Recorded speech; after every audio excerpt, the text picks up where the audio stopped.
I'm not sure what's happening there. But yes, they are together. Then they play never seen before footage, and we see quickly that Camille has all these different people that she plays, these different characters. We see Olivia, who's like the quieter one, Shay Shay, she says was a firecracker. And then they ask her, like, are you still that kind of person who has all those characters? Then she says, no, I've been to therapy. And I'm not sure if that's a joke or if she seriously means it, because, you know, people can have these alter egos for fun, but sometimes it could be a bit of a problem. But she brings up therapy, so I'm not quite sure. Let me know if you think that was a serious thing. Then they talk about the way she was being aggressive. That word comes up again and again. So the first person who they ask about this is Sabrina. And then Sabrina says, they don't pay my bills. I don't want to get into it because it's not my business. That's what she says at first. But then later on, she does get into it because I feel like she thought it's the right thing to do. Aisha says she has constantly been aggressive to all the other women. And she says it's just the editing. Then Aisha said, well, there's only so much editing can do, which is true, right? There are some scenes where you can clearly see Camille being aggressive towards the other women, and that's just from an objective point of view. That's not me trying to take anyone's side, but there are moments when she does say things that are very aggressive, and we will get into that more when we talk about the incident that was filmed that she denied in front of everyone who has seen it, including us, the public. Then we talk about Cornelius. So we leave her alone for a little while, give her a break.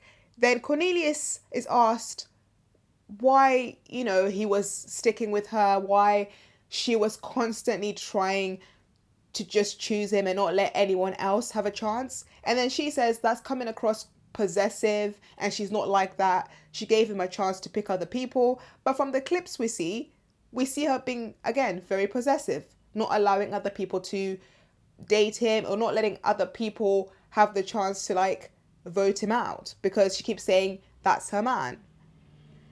Cornelius stands up for her.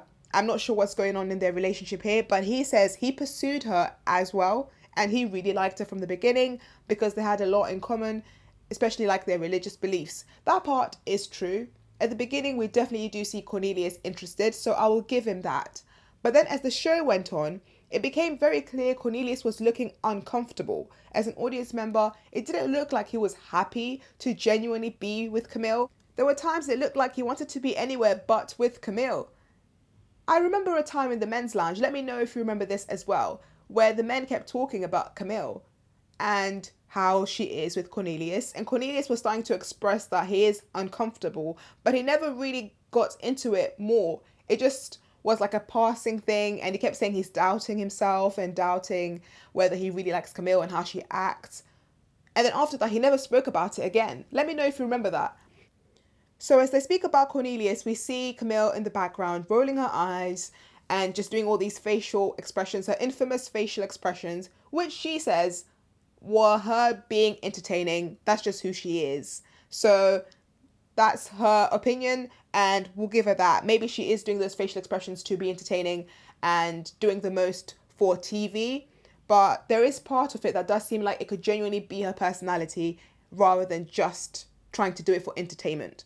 So Courtney then says Camille was aggressive, and again she keeps saying that word aggressive. Why does it keep coming up? And she gets very annoyed, and we can see Zardia just smiling because nothing has been put on her at the moment. So she's just smiling and enjoying this moment, not sure why. Then we get to the Brown Girls Club and Sydney brings it up. This all comes from the host asking why Zardia doesn't get any of Camille's anger or aggression. And then Zardia lies and says, well, she does, but it's not true because they're friends. Camille never says anything to Zardia about anyone. Sydney's the one that says, well, it's because they're part of the Brown Girls Club. And then we hear a bit more about their explanation. And their explanation is they're friends and they took a picture and they noticed that the melanin was popping. So they call themselves the Brown Girls Club. And anyone can be a part of it. Make sure you subscribe if you're enjoying the content and give this video a like and a share.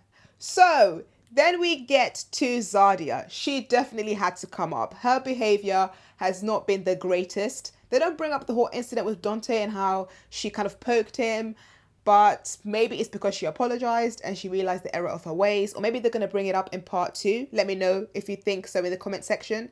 But they bring up how she was quite rude as well. And we even have Sabrina then starting to speak up and say things like, they're just nasty. They're just nasty people. Like, Zardia and Camille aren't really that nice. Like, Zardia then decides to walk away from the whole altercation once she starts seeing that people are giving her some smoke, which doesn't really make any sense. She should sit down, hold her ground, and be accountable. Then we have Naeem out of nowhere. This guy says it's because 8 out of 9 of the men chose Zardia in the first instance. So that's why a lot of the women are annoyed. Then the women say no, they're not annoyed, actually. They think Zardia is very beautiful. And they had no idea that all these men picked her at the beginning because they're not in the men's lounge. So why would they be jealous of her? And really, it does not make any sense. Naeem's comment is coming from left field. Like, it couldn't be far from the truth. People don't like Zardia because of the way she behaves towards them. Like, obviously, we're not in that space. We're not in the scenes. We're just seeing it on television. But from what we can see, she is constantly being rude to other women. So obviously, they're going to stand up for themselves. They're not coming across like they have any sort of vendetta against Zardia, or they are unjustified in the way that they're acting towards her. They're just calling her out. So Naeem's comment was just wild. Let me know if you were as shocked as me when he started speaking. I have no idea why he started speaking. I think it's because he's with her, but we didn't really get into their relationship. Maybe we'll get into that in part 2. And if that's not bad enough, we have one man standing up for their behavior.